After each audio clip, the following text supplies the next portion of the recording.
Assim a gente vai iniciar o nosso trabalho.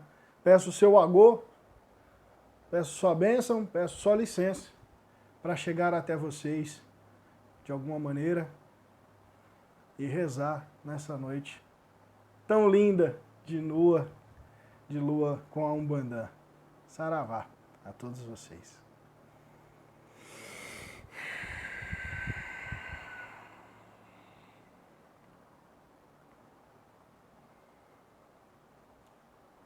Ó augusta confraria dos espíritos ancestrais, consciência criadora de tudo que há, sob a luz do Pai Maior, nosso Deus.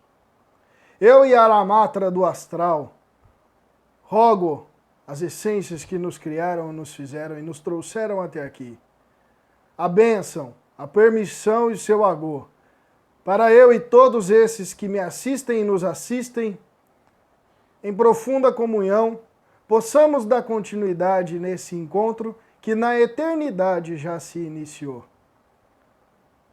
Que nosso corpo, nossa mente e nosso espírito estejam alinhados com o pedido do grande Mestre Jesus, o Cristo planetário, e que sejamos, naquilo que fazemos, pensamos e sentimos, o caminho, a verdade e a vida para nós e para todos os nossos irmãos. Que o bem maior nos cubra com um manto de luz. E nesse instante em que iniciamos os trabalhos dessa noite, pedimos que as irradiações luminosas do sol de Oxalá pairem sobre nossos guias e nossas cabeças, abençoando sua casa. Que Mamãe Oxum afaste o véu dos maus instintos e pensamentos que porventura escureçam os nossos irmãos. Que Iemanjá lave as impurezas dos seus corações. Que Xangô, do alto de sua pedreira, lance seus raios iluminadores sobre nossas mentes. Que Ogum, com sua gloriosa espada, nos defenda das perturbações de irmãos inferiores. Que Oxóssi, o caçador das almas, das profundezas das matas, esteja atentamente nos vigiando. Que Orimá, chefe das falanges dos dedicados pretos velhos, nos auxiliem com as suas misteriosas forças de místico e de magia. Que Ori, o dirigente divino das crianças, em sua bondosa complacência nos abençoe. Salve o Rei da Umbanda, São Miguel Arcanjo, salve São Gabriel, salve São Rafael, salve os guias e as almas, salve a Pemba, salve a toalha, salve os congás. Escudos, pontos de luz nesse planeta, nesse país, Brasil, que recebem em cada vela acesa, em cada joelho caído, em cada lágrima derramada, em cada súplica, a verdadeira oferenda de todos os umbandistas, que é a sua devoção. Ser um com Deus, ser um com a sua ação nesse terreno, e que a esperança em todos os nossos corações seja um farol, guia para aqueles que ainda ousarem conviver com a cegueira da ilusão do ego.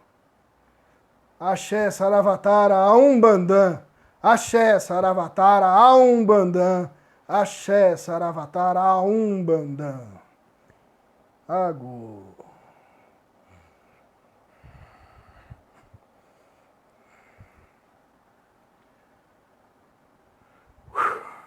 Calor aqui hoje. E assim, iniciamos nosso encontro semanal. A força de Oxalá. Bom, nessa noite, nessa semana, na verdade, meus filhos de santo aí, não sei o que eles passaram, meus frequentadores também não, mas recebi aqui 2 perguntas essa semana, 2 perguntas, toda pergunta de Umbanda é maravilhoso, gera inúmeras discussões para a gente poder aprender a respeito da religião. A primeira delas, que eu vou dividir aqui com vocês, Foi uma pergunta enviada pela nossa irmã de santo, filha do Ceia, da Bianca. E ela me perguntou quais defumações poderíamos utilizar para poder trabalhar a nossa esperança, né? Eu vou um pouquinho mais além nessa pergunta e vou correlacionar aqui, e a ideia não é que a gente fique discutindo a terminologia, mas a esperança e a fé, né? E aí vou passar para vocês aqui 3 incensos que eu não sei quem tem, infelizmente as lojas estão fechadas, né?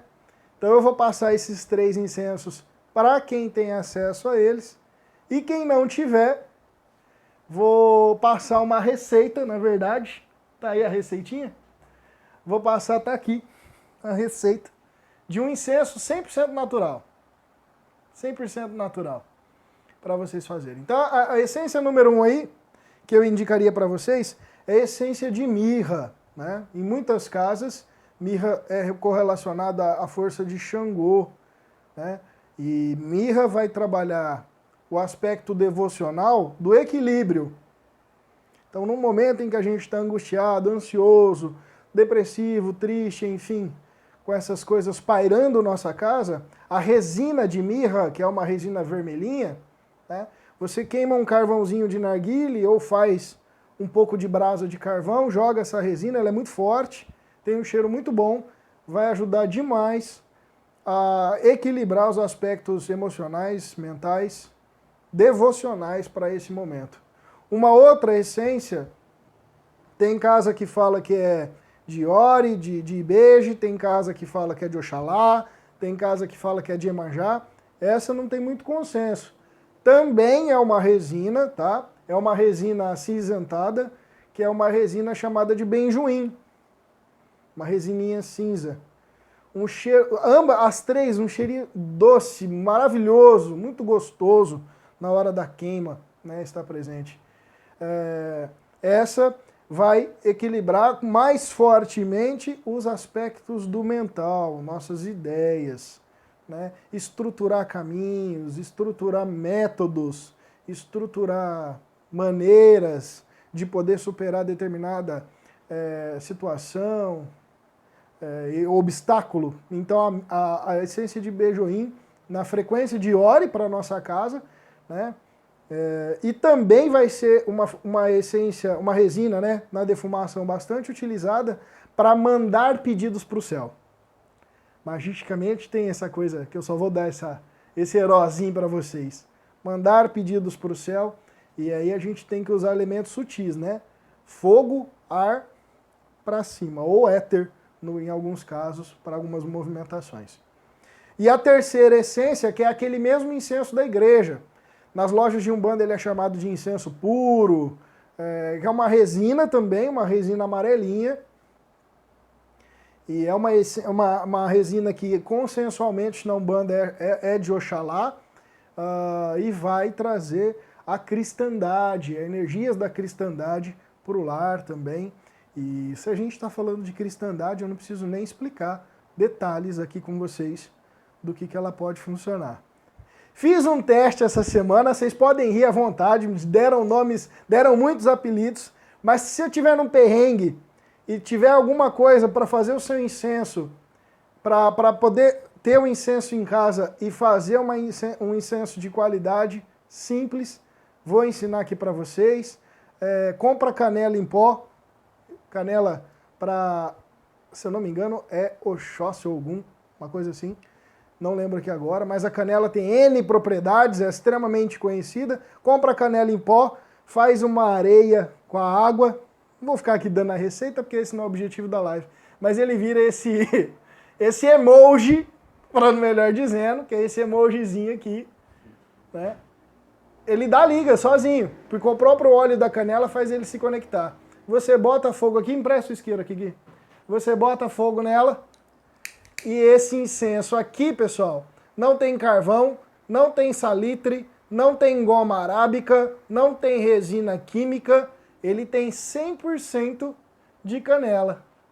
Eu não sei se você está cheirando aí, ó, mas aqui. queima integralmente e essência pura de canela no seu quarto. Aí. Com R$3 você deve fazer uns 50 incensos desse aqui. Agora coloca aí em cima de uma lata aí, ou no vidro do negócio aí, para não queimar meu quarto. Aí não, no vidro. Bom, 4 incensos aí para vocês utilizarem. Uma outra pergunta que me mandaram aqui para responder para vocês hoje, depois quem quiser me procura aí que eu dou um jeito de ensinar. Uma outra pergunta que me mandaram aqui para a gente responder hoje, é uma pergunta bastante batida no meio umbandista, mas dentro da nossa concepção, ou melhor dizendo, da minha concepção, vou explicar aqui para você. Uma erva boa, você pode secar a arruda, vai ser muito bom para esse momento, e você também pode secar, tem as folhas de mirra, e você também, se tiver muito pesada, seca a folha de quebra-demanda. Essas também você pode usar para esses momentos. Tá bom, Bianca? Rosinha branca também não é tão comum, mas a rosa branca para Iemanjá em defumação, o ideal é misturar ela com outras ervas, tá? Porque ela queima muito rápido e não faz tanta fumaça. Então você pode usar a rosa branca para acalmar, também vai ter efeito calmante pela osmologia, né? O efeito das narinas no cérebro, vai ser bom também, mas o ideal seria misturar ela com outras, porque ela é muito volátil. Voltando. Uma pergunta extremamente batida no meio umbandista, mas muito válido da gente explicar. A religião de Umbanda é uma religião cristã? Poxa, durante muito tempo, enfaticamente, eu dei a resposta que sim. Como se esse sim colocasse Jesus Cristo como um elemento ali central, né? Acho que hoje eu mudei de opinião. A Umbanda é uma religião cristã? Também. Também. Tá? Se por um lado nós temos Jesus Cristo como elemento mais palpável da nossa conduta cívica, da nossa conduta moral, da nossa conduta iniciática, certo? Isso não menospreza, nem diminui quem pratica Umbanda e não tem esse exemplo moral, cívico, ético, iniciático a ser seguido. O que eu quero dizer com isso? Dentro das vertentes umbandistas, esse elemento central, cívico, ético, moral, ele pode, dependendo da história do sacerdote, do pai de santo, ser um outro elemento. Porque nada, absolutamente nada, impede que uma casa tenha nesse elemento central Buda, por exemplo. Se esse pai de santo, se esse sacerdote tem uma formação orientalista. Nós temos, eu não lembro o nome dele aqui, mas tem um mestre Veda também, pode ser ele. Se você vem de uma casa mais africanista, mas africanista que eu falo é africanista da África mesmo, né? Essa africanista candomblessista extremamente deturpada, não candomblé, mas muitas casas de candomblé se deturparam e viraram umbanda, não fizeram uma transição religiosa. E nessa transição religiosa, eles têm como elemento central a própria frequência de Oxalá, que vai ser explicada, que vai chegar aqueles ensinamentos para eles através dos itãs, que é as lendas aonde são denotadas todas os comportamentos, os elementos da natureza correlatos ao Oxalá, os elementos comportamentais, psíquicos, emocionais. Através dessas lendas, os filhos de santo conseguem absorver os conhecimentos presentes para ter uma vida equilibrada na Umbanda, dentro daquele sistema de crença, dentro daquela concepção. Fato é que a grande maioria das casas umbandistas não tem Mitra, não tem Osíris, não tem Krishna, não tem Odin, não tem Zeus, tem quem? Jesus Cristo como elemento central. E nesse sentido, o Jesus Cristo como elemento central é, sim, parte da estrutura da religião. Então a Umbanda ela é cristã quanto culto crístico, quanto ao culto a Jesus Cristo, também. Agora, ela é uma religião cristã por essência, né? Porque a essência moral, cívica, ética que o umbandista deve seguir para chegar na senda da iniciação são os ensinamentos crísticos, que aí pode ser Jesus, Oxalá, Buda, Krishna, Mitra e por aí vai. Então, eu acho que essencialmente essa é uma grande questão. Tem quem critique, viu, pessoal? E aqui os 17 que estão nos assistindo e os outros que poderão assistir depois, tem quem critique e diga que tem muito umbandista querendo evangelizar a religião por conta de colocar mais ou menos elementos cristãos, tá? Eu acho isso de uma incoerência tamanha. Porque que Jesus Cristo é o elemento central do país. Jesus Cristo é, para a grande maioria das casas de Umbanda, o orixá do planeta Terra. Né? Jesus Cristo é o grande, o tutor planetário que a gente tem, se não for o elemento de culto ali. Então é de uma imbecilidade, de uma incoerência, você ficar criticando os seus irmãos que falam, que professam de Jesus Cristo dentro da Umbanda, por conta de nós sermos do culto de orixá. Isso aí não tem uma coisa que invalida. Inclusive, eu particularmente, tá, pessoal? Agora é só uma opinião. Mas falando pela Umbanda da nossa casa, certamente, ali na nossa casa nós temos elementos vários, tá? Vários, não é um, e nem são menos ou mais importantes. Mas nós temos vários elementos orientais. Um simplicíssimo exemplo é o incenso. Nós temos elementos ameríndios, tambores, maracás, penas, um monte. Nós temos elementos da cultura, né, heleno-semita, imagens e várias outras questões, e nós temos muitos elementos também da cultura negra. Então, Umbanda dificilmente não terá nenhum contato com elementos presentes em outras religiões, em outras estruturas étnicas que compõem o seu culto. No Ceia, então, Jesus é esse elemento central. Eu sempre tenho uma concepção da Umbanda, eu particularmente não venho de uma cultura essencialmente católica antes da Umbanda. Né? Eu me iniciei na vida religiosa com 18 para 19 anos, já na Umbanda. Fui forçadamente pela minha mãe, crismado, catequizado, mas eu nem me lembro desses recursos. E sempre tive muito respeito, mas nunca fui praticante dessa vertente. E Jesus Cristo para mim era um elemento que eu sempre tinha como comer pelas beiradas.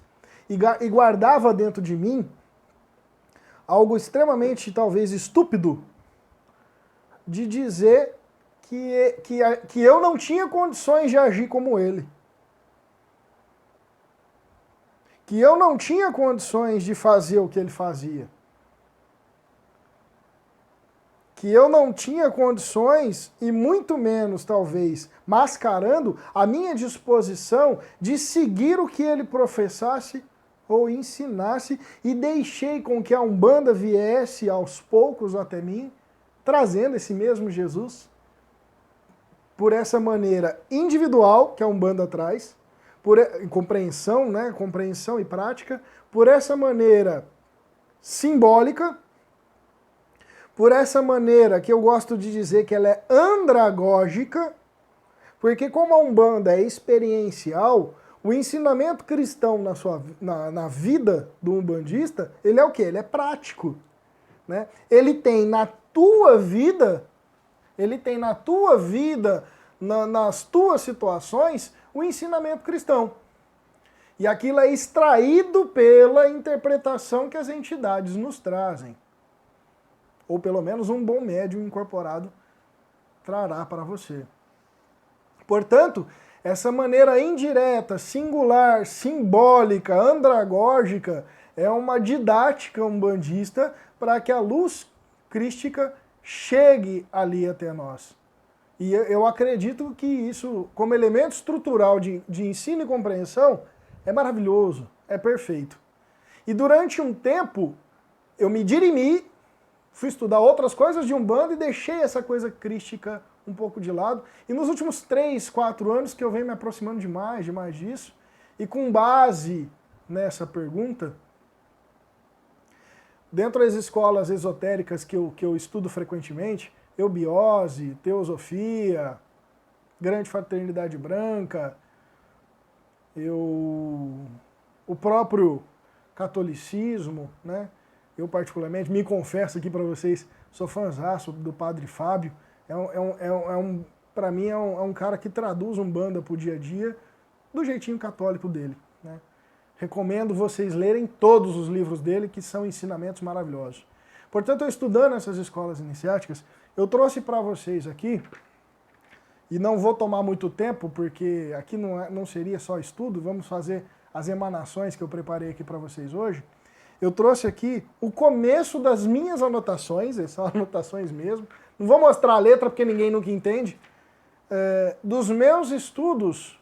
Lembrando, é um estudo de um umbandista falando do Sermão da Montanha.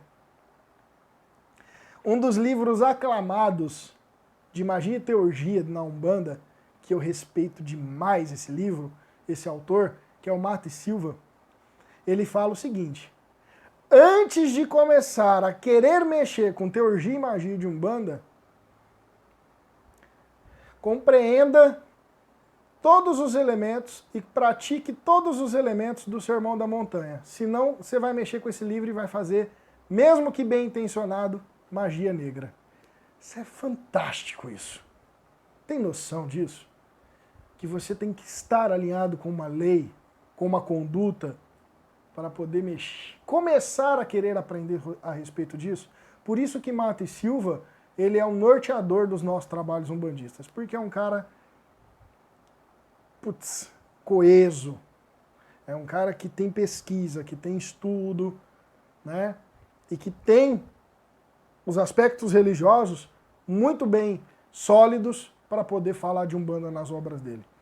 E nesse sentido, eu vou dividir aqui com vocês um pouquinho da minha compreensão, sempre, obviamente, correlacionando a Umbanda com a minha experiência com a Umbanda, com aquilo que eu venho estudando. E o Sermão da Montanha, ele tem 4 pontos que essas escolas iniciáticas e todos que estudam definem bem esses 4 pontos. E a maneira mais simplória que eu posso trazer aqui para vocês o primeiro é que o Sermão da Montanha, ele te pede para voltar a se unir com Deus. Só por isso já merece parte da sua vida voltada para essa compreensão, né? No segundo momento, ele tem uma necessidade voraz. E aqui eu acho que todo mundo bebeu da fonte, espiritismo, todas as escolas pós-Cristo beberam da fonte, e várias escolas pré-Cristo, ou antes de Cristo, né, colocaram esses elementos também, que é a necessidade voraz de transformação, ou de buscar uma reforma diante da sua conduta atual. Se isso não tem a ver com Umbanda, irmão, vira qualquer outra coisa, ou deixa a religião de lado. No terceiro, se você pegar as entrelinhas de algumas partes, ele deliberadamente explica as leis de causa e efeito e outras leis herméticas. Que há em cima, como há embaixo, lei da polaridade, da complementaridade, por aí vai. E num quarto ponto, que é o mais bonito, óbvio, de que o princípio da coesão, ou seja, o princípio que une tudo, princípio que une. Quando a gente fala unir, também é integrar. Não precisa ser unir de grudar um no outro, mas integrar um ao outro é o amor. É o amor. E para mim, se isso não tem Umbanda aqui, né? E aí eu peguei partes e partes, me perguntei, eu sou muito chato com os estudos, e fui pegando essas partes. Hoje eu vou pegar só uma partezinha aqui com vocês, né? Jesus, pois, vendo as multidões, opa, aí você pega, vai estudando uma parte de outro. Essas multidões que Jesus vê no começo, lá do capítulo 5 de Mateus, essas multidões não é um monte de gente só, não, pessoal. Essas multidões são as pessoas no tempo e no espaço, ignorante, sofredora. É só você ler um pouquinho mais para entender que essas multidões não fala das pessoas que estavam ali e ele simplesmente subiu no alto e começou a gritar. São pessoas que ele via com o olho espiritual dele.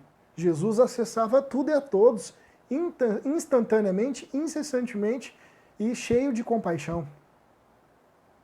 Então vejam bem, Jesus, pois, quando sobe as multidões, ele já está mostrando que ele está fazendo um impulso de acessar todas essas pessoas. Aí continuando, né? Subiu ao monte e, tendo-se assentado, aproximaram-se os discípulos. Meu, isso aqui é uma aula de iniciação para qualquer pessoa que queira entrar na senda da vida interior.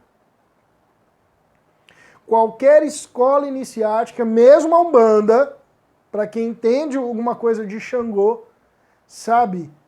Quem assistiu o filme Cafundó, Besouro, 2 filmes nacionais muito conhecidos. O que os protagonistas fazem? Sobem um morro, sobem uma pedreira. Subir um morro, pessoal, subir pedreira, espiritualmente falando, é elevar a sua frequência. Elevar, tem gente que fala que é expandir a consciência. Tá? Então Jesus, para se preparar para aquilo, ele acessa a frequência pura do Pai, tirando ali os aspectos que iriam distraí-lo, e vai até as pessoas. Uma coisa muito importante, gente, são 2 frasinhas, não é? Aproximaram-se os discípulos. Tem uma palavra lá no nosso regimento que é muito importante, que quem está na Umbanda deve compreender, que na Umbanda o filho busca o pai. Não é o pai de santo. É você que busca aquilo que você acredita ser a divindade maior, ou que irá te unir e transcender. Né? E os discípulos se aproximaram, é um movimento de que para aquilo acontecer, eles fizeram esse momento. Aqui, inclusive, a gente entende que desses puxões de orelha, dessas instruções que os dirigentes dão para com os filhos de santo, né? Dessa necessidade. Vamos imaginar que esse exemplo aqui do Sermão da Montanha fosse um período maior que um simples momento, né? Nesse momento aqui, é essa necessidade que casa, dirigente, filho de santo, todo mundo tem de elevar a consciência para chegar no aprendizado de verdade. Basicamente, é isso. Na minha compreensão, assimilando aí com a Umbanda. Porque ensinar os discípulos... Não, foi necessário... E aqui tem uma pergunta que eu fiz, né? Por que ensinar aos discípulos e não às multidões todas? Fiquei pensando nisso muito tempo. Por que ele não chamou hoje... Por que os discípulos fizeram esse momento e não toda a multidão? Porque tem um princípio esotérico que diz o seguinte: a voz chega para aquele que tem ouvido, para querer ouvir. Né? Vai ouvir aquele ensinamento, vai acessar aquele ensinamento, né? Os lábios do mestre estão prontos para o discípulo pro ouvido do discípulo. Mas e o discípulo? Está buscando? Está querendo realmente aquilo? Então o ensinamento ele chega num conjunto menor de pessoas, justamente porque é necessário que aqueles que queiram entrar na senda da Umbanda, da iniciação, busquem conscientemente isso. Né? E esse é um processo natural que acontece nas giras. Né? Nas giras de Umbanda, numa casa de Umbanda, em todas as religiões é assim. Né? O mestre vai falar para o discípulo que está perto e quer ouvir, quer aprender. Não é isso? Uma outra pergunta que eu fiz: por que a diferença quando ele, dessa coisa de levar, né, a luz, que ele fez de levar a luz, a intensidade da sua luz para aqueles discípulos, e não levar a luz dele para todo aquele povo que estava carente, que estava necessitado daquilo que ele viu, né? Na Umbanda, pessoal, e assim como eu acredito que tenha sido no Sermão da Montanha, nós somos, e o exemplo que a teosofia dá é perfeito para a gente entender isso, nós somos transformadores. Pensa no transformador de energia. Pensa que a luz divina seja a CPFL, para a gente entender. Imagina se a CPFL manda a sua luz direto para a tua casa. Que regaço que não ia ser. Você não ia entender, ia ofuscar tudo, ia queimar tudo, poderia até te matar. Tamanho espanto e desespero diante daquilo. Não é mais ou menos assim? Na Umbanda, nós temos uma estrutura religiosa, né? Uno, potestade, emissário, emissários dos emissários e os seres humanos. E na Umbanda, todo agente é um agente transformador da luz divina. Então vem a luz emanada por Deus, chega ao orixá, esse é o caminho, viu, pessoal? Chega ao orixá, que é sentida, vivida e encaminhada por nós através dos seus emissários, os guias da Umbanda, né? Os pretos velhos, caboclos. Chega até nós, que vai ser rebaixada, usinada, subdividida, para chegar no consulente. Simples assim.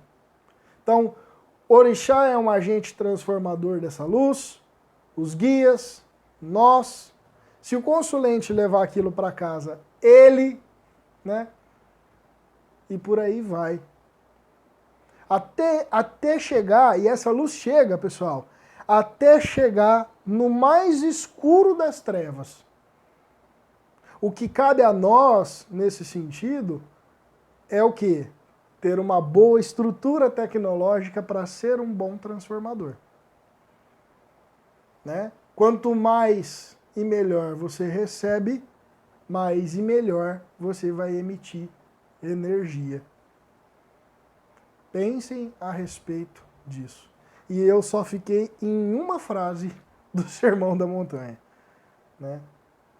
Depois, para a gente até encerrar e não ficar tão chato aqui com vocês, falando disso, uma das coisas que eu tive que eu procurei aprender foi a respeito das bem-aventuranças. Porque ele começa o capítulo 5, né? Bem-aventurado aquele, bem-aventurado esse, bem-aventurado, bem-aventurado. E o que, que era essa bem-aventurança? E as traduções de bem-aventurança, elas são ideias e virtudes que devem ser alcançadas pelo discípulo que busca a iniciação. O bem-aventurado, ele é um estado consciencial, aqueles bem-aventurados, é um feliz, tão feliz, que ele é um com Deus, que ele é um consagrado, que ele é um com o todo, que ele apresenta aquelas virtudes que seguem as frases do Sermão da Montanha. Né? Bem-aventurado, ele é um estado de felicidade plena. A bem-aventurança é o que a gente precisa atingir. Quanto maior e melhor formos conscientes, e essa é uma bandeira que eu defendo demais na nossa casa, a porta de Deus, a casa de Deus é a consciência. Por isso que nós da Umbanda temos como aproximação material desse processo a nossa crença de religião e religião e ciência caminhando juntos. Que a ciência já está falando isso já. E nesse sentido, essas bem-aventuranças, coloque elas como missão para você. E entender a bem-aventurança, esotericamente falando, ela é a essência daquele ensino que Cristo passou na mensagem. A essência. O ponto central daquilo. E para vocês entenderem esse aspecto e encerrar isso, ele coloca, né? Bem-aventurados os pobres de espírito. Né? Primeira vez que eu li isso, sem interpretar e nem nada, eu pensei o seguinte, porra, lascou. Né? Não tem riqueza, tem que ser pobre para entrar na casa de Deus? Em Marcos, eu fui buscar lá em Marcos, né? Quem fala isso é a própria John Fortune, e ela fala o seguinte, muito bonito isso. Pobreza material, prestem atenção nisso, nessa questão de pobreza de espírito. Bem material, pobreza material não é requisito para entrar na casa de Deus. E riqueza não é impedimento para entrar. A pobreza acontece quando o material é o que a gente persegue. Quando Jesus Cristo fala de os pobres de espíritos, é aquele que está consciente, é o ético, que está desapegado, mas não é o desapegado de você trabalhar e ter as suas coisas, é o desapegado de achar que isso é a essência da vida. Né? Porque a essência da vida é o sagrado. Que o deles é o reino de Deus. O que é o reino de Deus? É a consciência una. Então esse ensinamento de Jesus já começa fazendo com que você questione. E isso é importante para mim, para o Guilherme, para você, para todo mundo. Caramba, o que você está fazendo da sua vida material? É dela que você está correndo atrás? É do quê? Para quê? Para quem? Você acha que é ficar rico a resposta do seu problema? Você acha que é permanecer pobre a resposta do seu problema? Não, cara. Vai buscar algo maior, algo mais distante para compreender isso. Né? Aqui ele fala de uma coisa na eubiose que fala o seguinte, é a necessidade, quando a gente fala que é pobre de espírito, é a necessidade que nós temos de reconhecer que somos necessitados espiritualmente. E isso é uma das coisas encantadoras da Umbanda. Na Umbanda só chega necessitado espiritualmente. A casa da Umbanda, o terreiro de Umbanda, o guia de Umbanda está ali para fazer com que as pessoas sejam necessitadas de algo para o espírito. Ainda que momentaneamente seja suprida as suas debilidades materiais de qualquer forma. Então isso aqui é o trabalho dos guias, é justamente fazer o trabalho desse Sermão da Montanha, colocar a pessoa numa condição consciencial de compreensão da sua vida material ante aquilo que é importante. que leva nós para alguém, né? Ainda a pobre é depender da vida material. Como se isso fosse... E assim, não vamos ficar falando disso, porque eu não quero fazer live para falar de coronavírus. Mas será que a gente não está coletivamente sendo questionados a relação a isso? Pensem nisso. Pensem nisso. O reino do céu, o reino de Deus, a todo momento que Jesus fala no Sermão da Montanha, fala da consciência una. Da consciência de que você é pleno, é sagrado, está tudo certo, né? Portanto, para nós aqui, para a Umbanda, né? Para a Umbanda esotérica, para a Umbanda iniciática, para outras escolas umbandistas, o Sermão da Montanha é o eixo central de conduta vindo diretamente de Cristo para a nossa vida. Por isso que eu me dedico a estudar esses elementos e fazer compreensão e cada vez mais colocar eles na minha vida diária aqui, para levar alguma coisa para mim e para vocês. Mas eu vou parar por aqui, né? São só duas frasezinhas, eles são 3 capítulos do livro de Mateus. Convido todos a estudar o Sermão da Montanha, né? Assim como o Mata colocou no livro de magia dele, eu vou colocar na nossa casa. Quer pegar numa pemba? Vai aprender o Sermão da Montanha primeiro, porque lá tem toda a magia de Umbanda para ser conquistada antes de você sair riscando qualquer coisa e despachando qualquer coisa. Isso é importante, né? Muito importante. E hoje eu fui intuído para passar para vocês, mandar para vocês, vamos todos aqui, as pessoas que estão nos assistindo, nos conectar à frequência de Oxóssi. Existe um movimento, foi passado nas minhas loucuras aí, tá? Eu vou abrir aqui só parte para vocês. Existe um movimento de compaixão da natureza por conta da nossa ignorância. Pensando nisso, pensando nessa compaixão de Mãe Onilê, de planeta Terra, da Pachamama, de Gaia, hoje eu vou trazer aqui para vocês uma emanação. Lembra que a reza do umbandista é o ponto cantado. Já peço desculpas a quem me conhece, sabe que a minha voz é bela, tipo Andrea Bocelli. Mas vai estar com toda a fé, com a força de Oxóssi, do Caçador das Almas. A quem puder nessa hora, seria muito importante você colocar os pés descalços no chão, tá? Quem for assistir esse vídeo depois também, pode fazer agora aí a prática que vai dar muito bom para todos nós. Eu trouxe para vocês 5 pontos cantados de Oxóssi que fazem parte da nossa liturgia. Coloquem os pés no chão. Ah, vocês estão ouvindo aí que eu canto igual a Andrea Bocelli, estão rindo, né? E para a gente ter uma imagem mental uníssona aqui, vamos nos conectar à imagem de um índio.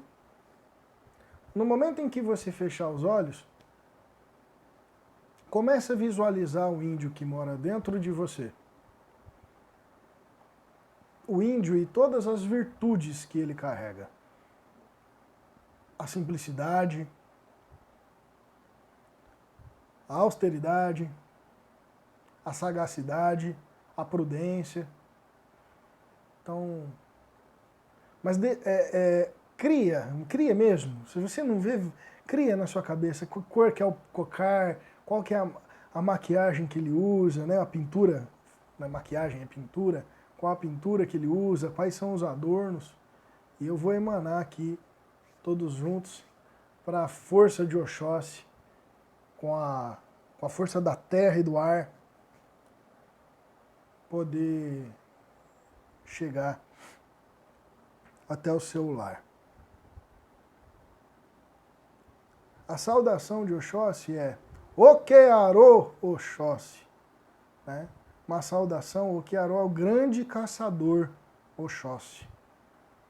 A gente invoca a força do caçador quando a gente saúda, né? O Kiaró Oxóssi, Chetuá Oxóssi.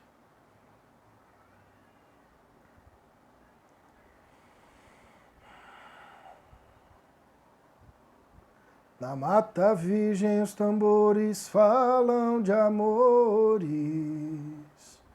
e os caboclos se juntam para cantar. E uma cabocla toda enfeitada de flores, na magia das cores faz a aldeia cantar. Na mata virgem os tambores falam de amores, e os caboclos se juntam para rezar. Uma cabocla toda enfeitada de flores, na magia das cores faz a aldeia cantar. Ô Jurema, Jurema, ô Jurema, Jurema, ô Jurema, nas terras de Santa Cruz eu aprendi a amar. Jurema, ô Jurema, Jurema, ô Jurema, nas terras de Santa Cruz eu aprendi a amar.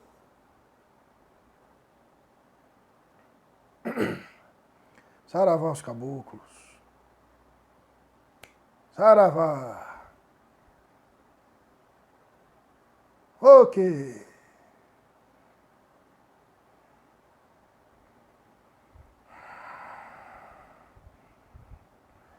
Do ponto tradicional da Umbanda esotérica, invoca a força de Juremá, o reino dos caboclos.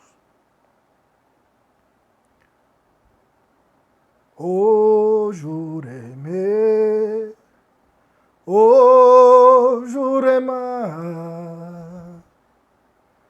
ô Juremê, ô Juremá, se não fosse o canto da Jurema, caboclo de Umbanda não vinha cá. Se não fosse o canto da Jurema, caboclo de Umbanda não vinha cá.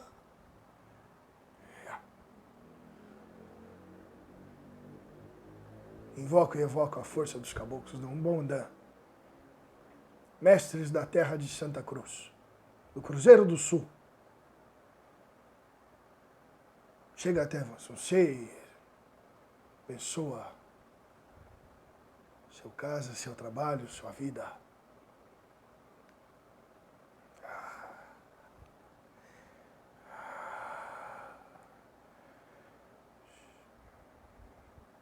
Sereno que cai, são horas, é madrugada. Sereno que cai nas matas da Uruguaia. Sereno que cai, são horas, é madrugada. Sereno que cai nas matas da Urucaia. Como caminha, como caminhou, como caminha, como caminhou. Caboclo Jequiriçá, na hora de vir ele sempre chegou. Caboclo Jequiriçá, na hora de vir ele sempre chegou. Seu irmão é flor do dia, flor da manhã e pena dourada. Seu irmão é flor do dia, flor da manhã e pena dourada. Ele é o orvalho da noite, sereno da madrugada. Ele é o orvalho da noite, sereno da madrugada. Como caminha, como caminhou, como caminha, como caminhou. Caboclo Jequiriçá, na hora de vir ele sempre chegou. Caboclo Jequiriçá, na hora de vir ele sempre chegou. Mundera, lumei o mundo, Helena, imensidão. Mundera, lumei o mundo, Helena, imensidão. Papaceia vem guiando, chefe guerreiro, índio jaguarão. Papaceia vem guiando, chefe guerreiro, índio jaguarão. Como caminha, como caminhou, como caminha, como caminhou. Caboclo Jequiriçá, na hora de vir ele sempre chegou. Caboclo Jequiriçá, na hora de vir ele sempre chegou.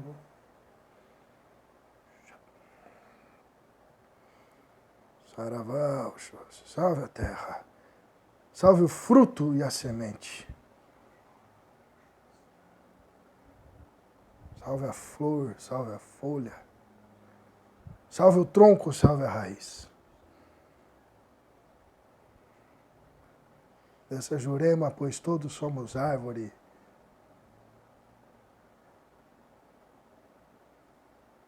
Todos somos a natureza.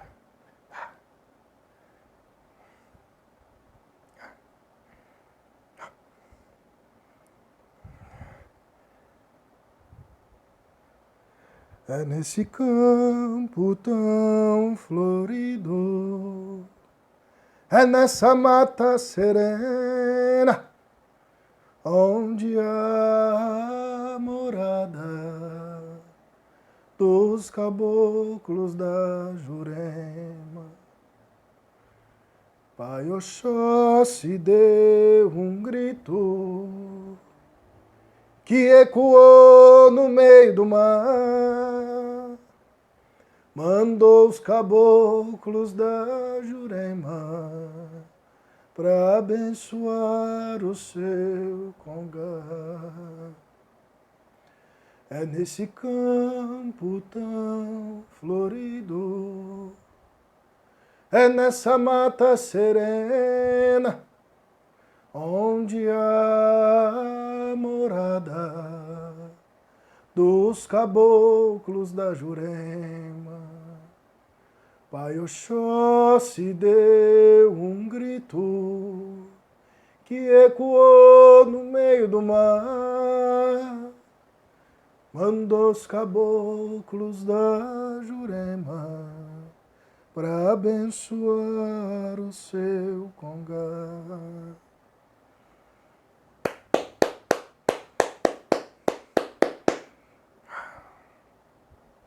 E que força de Oxóssi faz de você guerreiro, faz de você índio, faz de você força, faz de você simplicidade, humildade e fé, faz de você pureza, faz de você alegria. Sorria para o medo.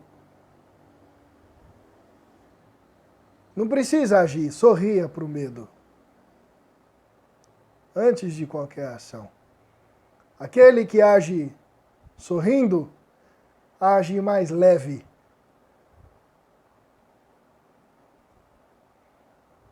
Oxóssi é rei do céu, Oxóssi é rei da terra.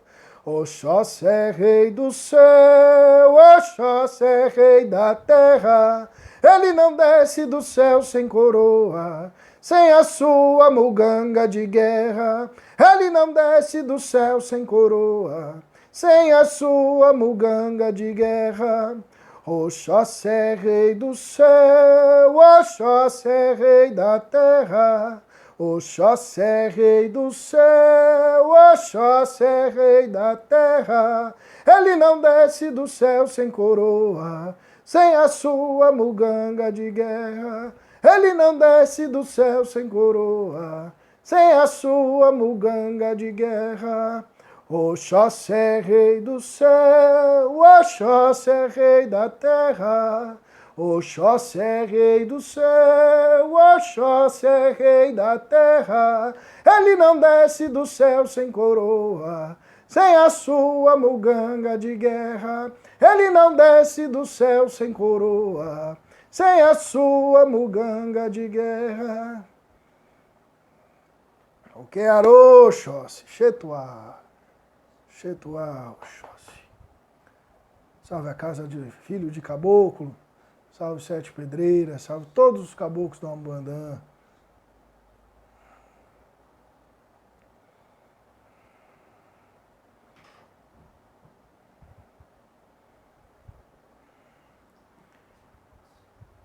Que vocês recebam a força, a luz de Oxóssi,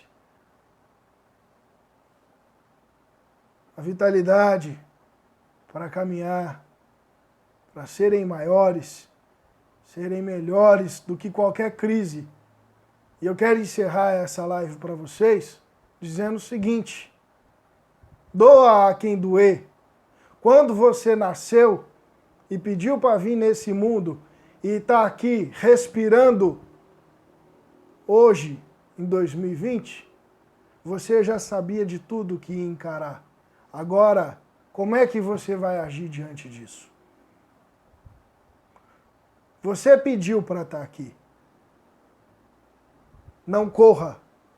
Não esmoreça. Você sabia que isso ia acontecer. Então levanta a cabeça para viver e ser aquilo que a vida te fez para se limpar daquilo que já não cabe mais no nosso burnout e ir cada vez mais alto para a casa do Pai. Você sabia de tudo isso. Assuma a sua força. Saravá. Axé. Bom final de semana para vocês, todos filhos do Ceia.